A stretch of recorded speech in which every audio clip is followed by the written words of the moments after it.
Светин кесип кеткен экен. Үйүн от жагышып, көмүргө ууланып калыптыр.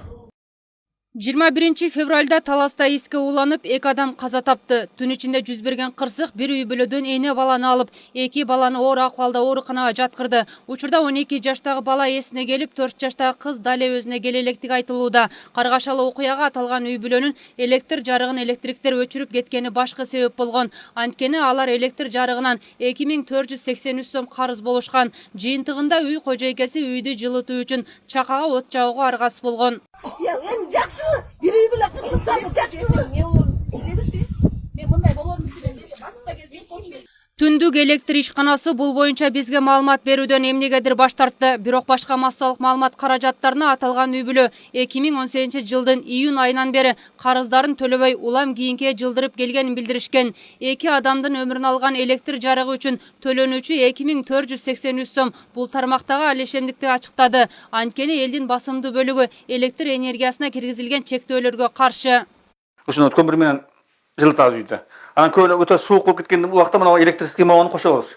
Отопление кошконубузда бирок көбөйүп кетет да. Көп иштеп коет. Азыр 700 киловатт батарея иштеп коет. Ошого бизге кичине баягы 1000 же 1,5 киловаттан ашкандан кийин анан 2 сом 70 тиңден кылып бергенде жакшы болот эле. Бишкектин четиндеги Акжар конушунун тургундарынын басымдуу бөлүгү электр энергиясына болгон көз карандылыгы жогору. Анткени кара алтын сатып алып, аны жабууга шарттары туура келбейт. Айрымдары турак үйлөрдү батирге алышса, кээ бирлери күнү кечке жумушта. Анысы аз келгенсип электр жарыгын чектөө үчүн коюлган зым үчүн да тургундар 500 сом төлөшөт. Кичинекейсин коюп койгон. Жок.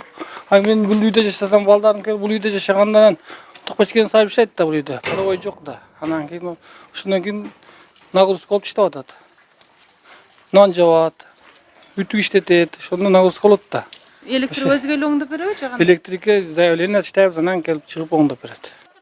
Конуш тургундары арзыбаган айлык акы ай сайын электр жарыгын толук төлөгөнгө жетпей, аргасыз карыз болуудабыз дешет. Алардын бири 60-тын кырын ашкан Майрамкан Жумашева. Ай сайын электр жарыгы үчүн 3000 сомдон ашык акча төлөп, өзүбүз карананга араң курсак тойгузуп калдык дейт.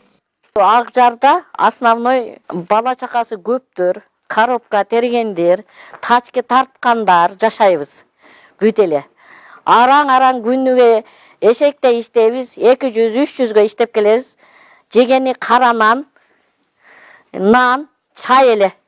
Бир ашык тамакты эле жей алышпайт, себеби тапкан айлыктары аз. Бишкектин Акжар конушунун айрым тургундары электр энергиясына болгон бага наразы болушууда. Анткени 700 киловаттан өткөндөн кийин 2 сом 70 тыйындан төлөө алар үчүн орду кылат. Анткени бул жердеги тургундардын басымдуу бөлүгүнүн жумушу жок.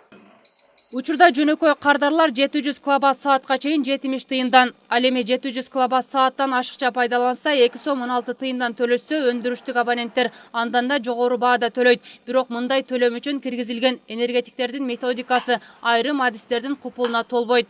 Себеби бардыгын чогултуп келип туруп эле бир казанга салып туруп, баасы мындай болот деп коюп атат.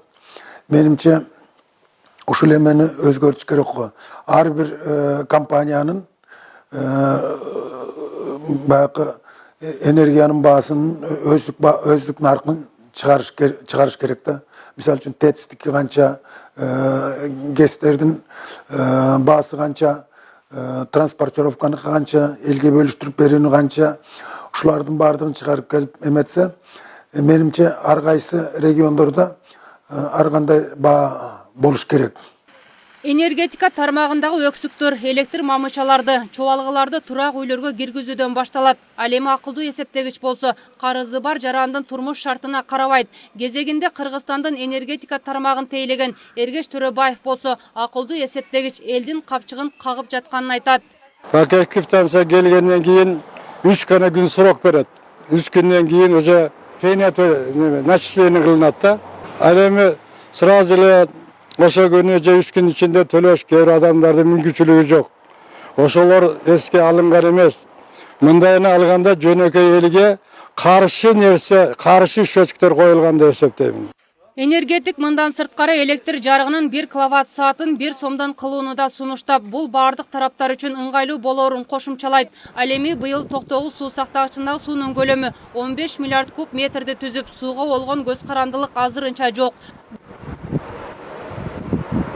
Гүлзара Бакаева, Чыңгыз Айбашев, Next TV.